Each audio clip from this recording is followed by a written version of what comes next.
Bueno, yo trabajo, como está puesto ahí, en la subdirección de ordenación asistencial e innovación organizativa en los servicios centrales del Sergas y fundamentalmente, bueno, llevamos temas de ordenación asistencial, tenemos algún proyecto, curiosamente, de regionalización de ciertas patologías en el ámbito digestivo y trabajamos mucho en la integración de la información clínica, ¿no? En mi ámbito clínico previo he trabajado mucho en oncología y en el uso por la imagen. Y en ese entorno, y sobre todo en los ámbitos de gestión en los que he estado, el reto de poner en marcha unidades multidisciplinares e integrar la información ha sido prácticamente a lo que me he dedicado, ¿no? Por lo tanto, pues, estoy a gusto en esta presentación.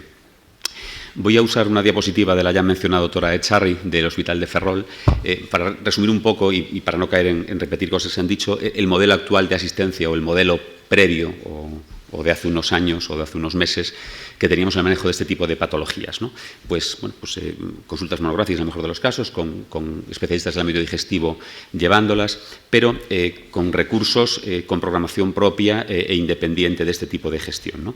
Listas de espera, ausencia de una especialización global, falta de circuitos asistenciales directos y una sensación de accesibilidad parcial, ¿no?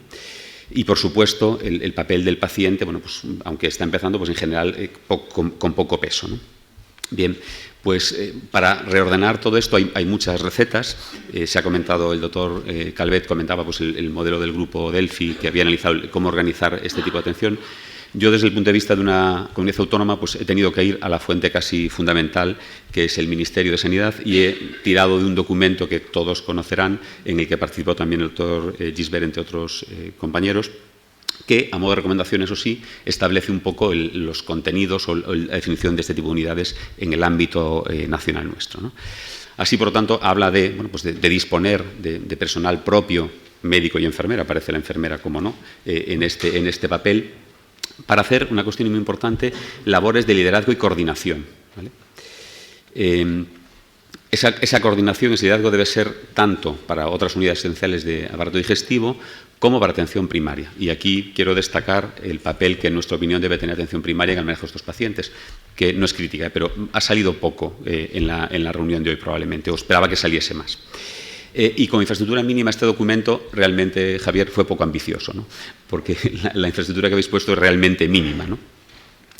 Bien, esta unidad, dice el documento que nos puede guiar, debe tener acceso a una serie de recursos que no voy a enumerar, pero han salido ya en innumerables ocasiones, en algunas de las ponencias específicas y en general ha estado en toda la jornada, ¿no?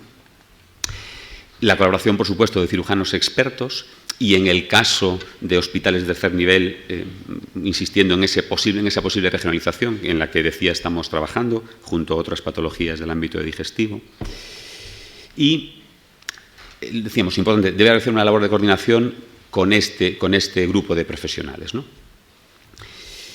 Bien, esta unidad debe ser un punto de acceso y referencia para el paciente. Hablábamos de las consultas urgentes, pues ¿por qué un paciente de este tipo va a ir a urgencias si puede tener una calificación a través de este tipo de unidades, bien en modo presencial o en modo no presencial?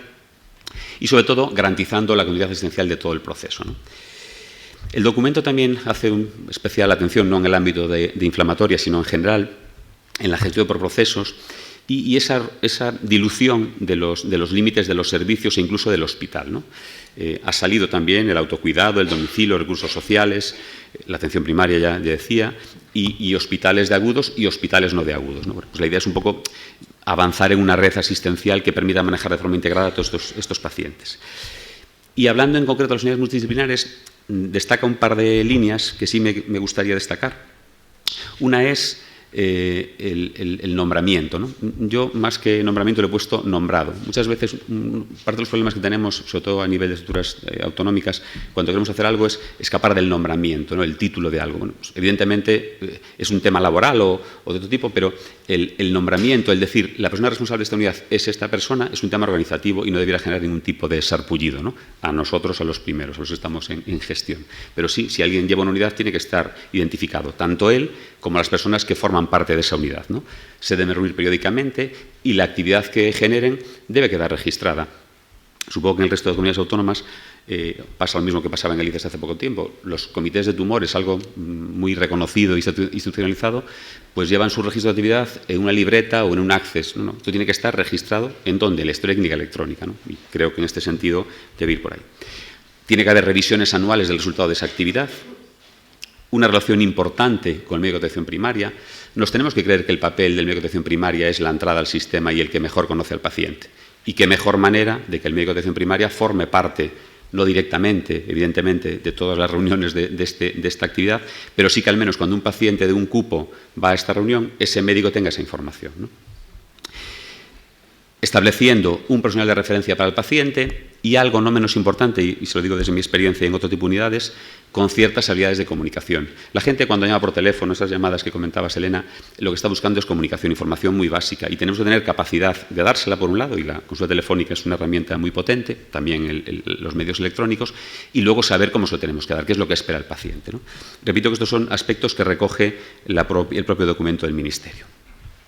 Bueno, aquí quería parar un momentito en lo que es un grupo de personas que cumple estos criterios, o otros similares, y lo que es realmente una unidad o un equipo, ¿no? Y he puesto esta diapositiva que compara lo que es un grupo y lo que es un equipo. Yo creo que todos lo tenemos claro, y vuelvo al ejemplo de la oncología, ¿no?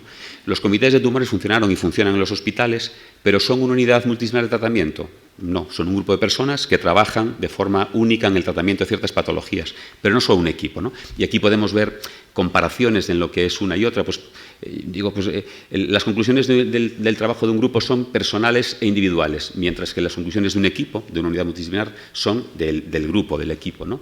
O la evaluación es de cada servicio que forma parte de eso en el caso de un grupo, o la evaluación es del conjunto en el caso del equipo. Un poco insistir que yo creo que a lo que se refiere el documento del Ministerio y lo que vamos a comentar ahora es más la segunda parte, un equipo, ¿no? A un grupo le puede pasar lo de abajo, pero a un equipo es más difícil que le ocurra. Bueno, pues hablando de equipos en este contexto, no voy a hablarles de otro equipo que no sea el ya comentado, que busca este trabajo, ¿no? Lejos de ser un trabajo automatizado y en el que, bueno, pues, producción en serie, que es lo más lejano a la actividad asistencial, esta imagen lo que busca transmitir es que el paciente es, y perdón por la comparación, es el coche el que va pasando por ahí, y todos los que tienen que aportar valor, aportan valor sobre el coche. No tiene que ir el coche moviéndose por distintos elementos de la cadena, sino que es la cadena la que se mueve en torno al coche. Es un poco lo que deberíamos ser capaces de hacer en esa gestión por procesos, ¿no? Aportar cada uno lo mejor y dar un producto final, evidentemente. Y vuelvo a la imagen del equipo. Esta es la fotografía cuando el Celta, uno de los dos equipos más importantes de Galicia, consolidó su permanencia el año pasado. Aquí están los jugadores, pero está el utillero e incluso está un jugador que estuvo de baja toda la temporada. Bueno, un equipo tiene que verse desde esta perspectiva, ¿no? Pues decía que para hablar de equipos de este tipo, qué mejor ejemplo, y vuelvo a insistir en el ya comentado de Ferrol, ¿no? Primero hablar de la estructura de gestión integrada de Ferrol, que es un nombre largo, pero que transmite que es una formalización que integra primaria y especializada. Fue la primera estructura de gestión integrada que tuvimos en Galicia del año 2005, y aunque ahora todas las estructuras de gestión ya son así, en Galicia ahora hay 7 áreas de gestión integrada que integran primaria y hospitalaria, pues esta empezó en el 2005 y en este hospital se desarrolló prácticamente poco después, en el 2000, si no me equivoco, Ana, la unidad de la que vamos a hablar un poquito. ¿Quién participa en esta unidad? Pues bueno, prácticamente todas las especialidades que hemos comentado aquí hasta ahora.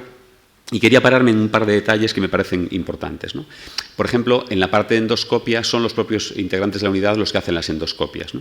Lo cual, bueno, permite una serie de ventajas obvias por otra parte, como puede ser la propia gestión de las citas, y en esta unidad es destacar la autonomía de gestión que tanto el jefe de servicio como la dirección de gestión integrada de Ferrol le dio en su momento, ¿no? Hasta el punto de que se han especializado en el ámbito de la endoscopia, haciendo ya 2 talleres de endoscopia aplicada a enfermedad inflamatoria. Del mismo modo, los radiólogos, ya comentados hoy aquí en una sesión, pues también forman parte de esta unidad de una forma muy activa. De hecho, forman parte, el radiólogo, el doctor Gallego, forman parte de la unidad y, por lo tanto, toda la gestión de citas, los protocolos de derivación, todo está muy integrado. De nuevo, destacar la visión del jefe de servicio de radiología y de la propia dirección. Muchas veces estas cosas funcionan porque unos lo quieren hacer y porque otros dejan hacer, ¿no? Pues yo creo que el jefe de servicio de digestivo y el jefe de servicio de radiología han sido 2 ejemplos de dejar hacer. Y, bueno, el fruto de ese trabajo, pues 2 publicaciones recientes en el ámbito de la radiología. También, y como lo de otra manera, pues endocrino, con una consulta específica y en el ámbito de la nutrición, o farmacia, tanto especializándose en enfermedad inflamatoria, como en todos los aspectos de protocolos biológicos también comentados hoy en la primera sesión de la segunda parte. Pero bueno, también dermatología, a través de herramientas como la interconsulta para teledermatología en el propio centro, ginecología, la ya comentada pediatría, tanto para la transición como en el debut del paciente, la oftalmología, la reumatología o incluso la medicina preventiva, sin olvidarnos de las unidades de tabaco o el apoyo psicológico. En definitiva, bueno, un grupo que está dando sus resultados, destacar todo el aspecto quirúrgico, con un circuito específico quirúrgico y una vía preferente en el caso de la enfermedad perianal. Y aquí un poco a modo de homenaje casi, pues los nombres de las personas que están participando en esa unidad ahora mismo, ¿no? Quería destacar especialmente el papel de las enfermeras también dentro de la unidad, que han desarrollado un periodo de estancias para formarse en este tipo de manejo de pacientes. O también, no menos importante por supuesto, aspectos de investigación que en este contexto se han podido desarrollar, ¿no? Incluso con el servicio de inmunología. Y una parte, creo que, y enlazo con la segunda parte de la presentación, el tema de la implicación del paciente utilizando las TIC, y ahí me solapo con la charla de Marian Aguas. Bueno, esta unidad ha sido capaz de colocar al paciente en el centro de su sistema en presencial y ha optado, teniendo en cuenta probablemente las características de los pacientes de esta patología, por una modalidad no presencial muy importante, ¿no? Y, como ya se ha comentado, ha desarrollado herramientas de educación, de promoción y también de autocuidado que veremos brevemente ahora, ¿no? La unidad ha repasado sus resultados y ahí hay una pequeña gráfica de cómo han ido cambiando los ingresos o las intervenciones quirúrgicas desde que la unidad se ha puesto en marcha, con disminuciones más que notables, ¿no? La ya comentada plataforma de educainflamatoria, adaptada en este caso al Hospital de Ferrol, y herramientas de teleformación e interactividad, con especial punto de vista ahora mismo hacia los programas de autocontrol y el ya comentado de la calprotectina para seguimiento del paciente de forma autónoma, ¿no? Y aquí quiero saltar a lo que probablemente me ha llevado a estar aquí hoy, al proyecto de integrar esta información y este papel del paciente en el sistema corporativo del Servicio Gallego de Salud. Nosotros en el Servicio Gallego de Salud nos gusta hablar de telemonitorización e integración de cuidados y hablar de cuatro pilares, ¿no? Por supuesto, pues el grupo de profesionales, y el ejemplo puede ser claramente la unidad, un equipo multidisciplinar que planifica los cuidados, el paciente, por supuesto, en su entorno, pero quería destacar dos puntos importantes que creo que lo hacen pues un poquito distinto este programa, ¿no? Por un lado, todo el tema de la propiedad de los datos y la custodia de los datos. Yo supongo que a ustedes y a nosotros también nos llegan cada semana, cada 15 días, proyectos de participación de los pacientes perfectamente válidos, que tienen todo el mérito del mundo, pero que la información está custodiada o albergada en una página web, en un servidor de características no conocidas al 100%. Nosotros creemos que la información que el paciente genera tiene que estar en los servidores que custodian la información del paciente, y en este caso en la historia clínica electrónica. Creemos que la información tiene que estar consolidada y sobrevivir al ensayo clínico, al proyecto, y estar ahí permanentemente. En ese sentido, creemos que es una labor importante asentar bien esa información. Y luego, el papel de qué hacemos con esa información y quién interactúa con el paciente. Y en ese sentido, nosotros destacamos la figura del proveedor de cuidados. Decimos sociosanitarios porque esta herramienta vale para ámbito sanitario y ámbito social, ¿no? ¿A qué nos referimos aquí? Bueno, pues por poner un ejemplo concreto, en patología crónica nosotros nos referimos a la enfermera de atención primaria. Cuando un paciente introduce un dato, y lo estamos haciendo ahora con EPOC, tenemos 400 pacientes telemonitorizados, y quien revisa los datos y ve si el dato es correcto o no correcto, y quien habla con el paciente es la enfermera de atención primaria, obviamente formada y con las herramientas necesarias y con el contacto con la enfermera de neumología en este caso para interaccionar con ella si fuera el caso, ¿no? Bien, un poco sobre un esquema de sistema de información digital, en nuestro caso, que bueno, desde el año 2005 tenemos una historia clínica electrónica en todos los hospitales del Sergas y desde el 2007 integrada con primaria y hospital. La idea ahora es dar un salto y meter al paciente y su entorno en este esquema, ¿no? Aportando información. Se trata un poco de establecer un puente de comunicación entre el ámbito sanitario y el ámbito del paciente, donde, por ejemplo, la farmacia comunitaria puede y debe tener un papel importante también. Bien, como decía la doctora Aguas, hemos integrado estas herramientas en la hoja en la historia clínica electrónica, de forma que lo que están viendo ahí es una pantalla de la historia clínica electrónica nueva, donde al paciente se le prescribe un teleseguimiento, a cualquier paciente, y en particular se le va a poder prescribir al paciente de enfermedad inflamatoria intestinal. El paciente accede a una herramienta de teleseguimiento a través de un portal donde accede a su historia clínica electrónica, donde tiene un canal de comunicación para consultas electrónicas, no un correo electrónico, sino escribe aquí directamente, esa información queda en la historia clínica electrónica y lo que le contesta el facultativo o la enfermera también queda en la historia clínica electrónica, ¿no? Pues a través de esta plataforma el paciente entra en su ámbito, en este caso un recordatorio, la pantalla visual de un recordatorio, introduce ahí los datos. Y esos datos se ven por parte del personal sanitario de la forma que ven aquí. Esto es la pantalla de mis pacientes en teleseguimiento de una enfermedad de atención primaria, donde tiene 9 pacientes ordenados por colores según el valor del parámetro monitorizado es correcto o no correcto, ¿no?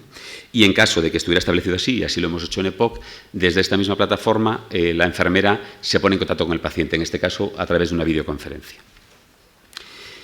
Bien, decir en este punto que con la experiencia de los años que tenemos en historia clínica electrónica integrada y compartida, hemos pasado un modelo de historia nueva. Esto que le estaba comentando es sobre esta historia nueva que integra la telemonitorización y la integración de cuidados, de forma que toda la información está ordenada por procesos. Y vuelvo a lo que decía la guía del Ministerio sobre la gestión por procesos. Siendo fundamental en este caso que el profesional, el médico o la enfermera, etiquete el proceso pues con un código CIAP en primaria o con un código CIO o SNOMECT en hospital, la herramienta es capaz de colocar toda la información agrupada de manera que no haya que estar entrando en las carpetas de primaria, en la carpeta de digestivo, en la carpeta de farmacia, para ver lo que ha pasado con un paciente de enfermedad de Crohn, sino que de forma continua, como pueden ver en la parte de abajo, se ve todo el proceso continuo, en este caso de un proceso de EPOC. Bien, pues esto es lo que quería contar. Espero no haberme excedido en el tiempo. Repito, un resumen de lo que entendemos en el Servicio de Calidad de Salud por unidades multidisciplinares y un ejemplo concreto, la de Ferrol, a la que vuelvo desde aquí a dar las gracias por todo su esfuerzo. Y también, no menos importante, la integración de la información. En el caso concreto de la aplicación de Ferrol, que ya comentaba también la doctora Aguas, en ese caso lo que estamos trabajando es para que la información que esa aplicación genera, en lugar de que el paciente la tenga que volver a introducir en nuestro entorno, que se conecte automáticamente, se prescriba desde la historia clínica electrónica, el paciente la utiliza desde el entorno habitual del paciente y con los usos que en este caso se haya establecido para ellos, pero la información que introduce el paciente en esa aplicación está en la historia clínica electrónica. La ve su enfermera de atención primaria, su enfermera de la unidad de inflamatoria, su médico de digestivo, pero también la ve el de urgencias o cualquier otro profesional que actúe con ese paciente. No creemos que el tema de integrar la información así es el camino difícil, pero creo que irrenunciable. Muchas gracias.